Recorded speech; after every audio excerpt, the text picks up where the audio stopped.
Hey everyone, it's Carl, and today I want to talk about something that's in our name of our hobby, role-playing games. I want to talk about playing the role, playing your role, and how Savage Worlds makes that interesting. It's a savage world, strangers a weird war. It's a savage world, classics to explore. Hey everybody, this is Carl Davis with Tabletop Tango, and I'd love it if you like and subscribe, because if we get up to 1,000 subscribers, we can use the community tools, and that would be cool. So anyway, let's get right into it. So this is something that my players go through as they're creating characters all the time, is how do they develop the character concept and the role that the character is playing. And then there's really cool things in Savage Worlds that lets that vision come to life, and it's right in the rules. So the first thing is, they talk about is what's the character's motivations, what makes them tick, what are the goals they have, what are they trying to accomplish, what happens when somebody gets in their way of what they're trying to accomplish. So all about the character motivations. Another thing that they look at is getting into the character's head and thinking about how the character interacts with others, how they react to friendly people or react to mean people or, aggressive people. Are they quick to pull out the sword? Are they quick to, angry? Or are they just going to lay back? So get into that character's head. Then they talk about kind of the physical things, that now how do they present their character to the world, the characteristics of the character, things like how they speak, the voice they use, habits they have, ways that they interact with others that are visible. So you've got that external veneer or external way that they work with the world. So you've got get into the character's motivations, kind of dig around their head a little bit, and then look at what they're like with the rest of the world. So one thing that I think is kind of cool to try to use when you're doing this is the three adjective technique, which is pick 3 adjectives that describe your character and go with that. So one, let's say you've got a character, they're going to be bold, ruthless, excitable, and now every decision you make or every interaction that they have with others can play within that, and you can use those as a way to target the motivations and what's in the character's head. So all this is really cool, and we do this all before we even start character generation. We're doing this to create the concept. Now we go into character generation, and here's where the Savage Worlds rules helps you. So first off, we've got this idea of hindrances, and those hindrances are the things that give the character a flaw or kind of make them interesting. Some of them have mechanical disadvantages. Some of them aren't. Some of them are all role-playing opportunities. So things like arrogant, mean, curious, habit, mostly don't have any mechanical advantage. You might get a Benny from your game master if you're playing them well, and you're going to play them well because they're you already had that character concept you were excited about that you're bringing to the table. So hindrances are really cool, but they're not for caricatures. They're not one-dimensional. And I think a lot of players come to the table and they do things like, if I get the mean hindrance, I'm just a jerk to everybody. I'm the curmudgeon. I'm always insulting. I'm whatever it is that they've defined mean as being. But even a mean person in the real world isn't mean to everybody. They are not going to be mean to their boss. They're going to show deference to those who are in power over them. So you can make your character not so one-dimensional by taking these hindrances, but not just making it a one-dimensional look. And that goes back to, if you understand your character's motivations, if you understand what's in their headspace, you can see that they'll react in different ways. It's not always lawful good and chaotic neutral or chaotic evil. There's nuances, and the Savage World skill system and edges where you can add new flavor to your character, and then you can skill them out in any way you want where it's not this class progression, helps you do that. You can be the big lumbering super strong guy who's also super smart, and not just an idiot fighter who's walking around bashing things.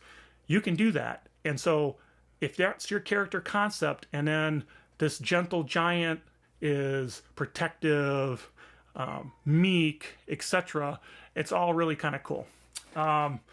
So as we're role-playing this out and we're building our character, there's other things that we can do as part of the game. One really cool thing is interludes. Interludes in Savage Worlds are where you have some downtime, some cards are drawn. It might be about the downtown, might be about the trek you're on, might be part of your backstory, but it gives you a chance to role-play.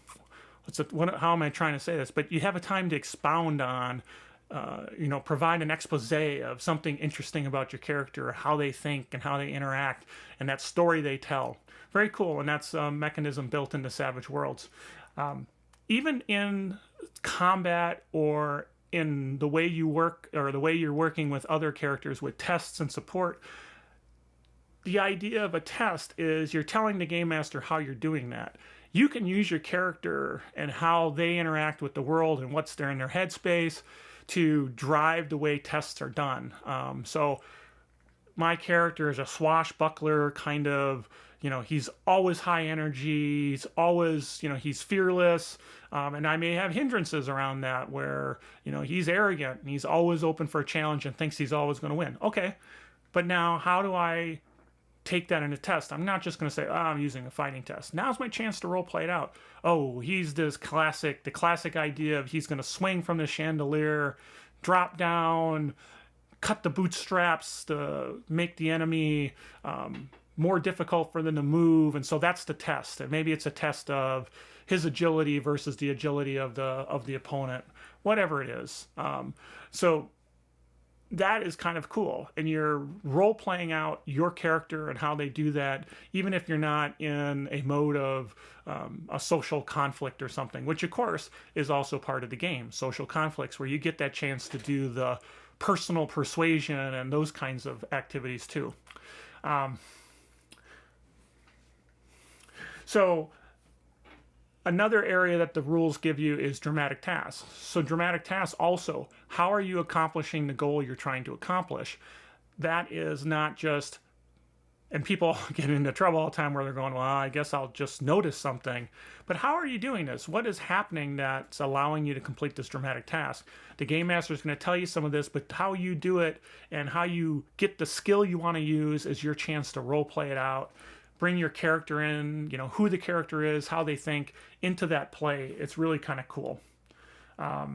So I mentioned, again, as you're building and growing your characters, you've always got that ability to use skills and do different skills without this kind of class progression you might have in other games. So you can tweak how your character is. Again, the strong giant of a man who's also smart. Could be, right? Maybe he's a lumbering, looks like he's lumbering, but he is a whiz with electronics and is perfect for doing the small, precise work. Whatever. And then that might go back to what's in his head. He's got a goal to be this, this, and this, and that leads him to wanting to do electronics and drive that, but he's always, machines are sacred to him or her, and they're always going to make sure that these things are taken care of, and so that leads to how they interact with other things. If you're running into somebody with cybernetics and the cybernetics aren't working right or they're being controlled by them, it may change the way he interacts or she interacts with the world. So it's pretty cool. So Savage Worlds provides a bunch of rules that give you role-playing opportunities. We've got interludes. We've got the idea of hindrances. We've got dramatic tasks, social conflict, and there's just so many interesting things you can do with all of that. Or you can role-play a cat. Anyway, this is Carl Davis and Tabletop Tango, and hopefully you liked it. Like, subscribe. A little harder to do the video with the cat up there, but it's fun to do anyway. So thanks much for your time, and we'll catch you next time. Bye. It's a savage world. Strangers a weird war. It's a savage world. Classics to explore. It's a savage world.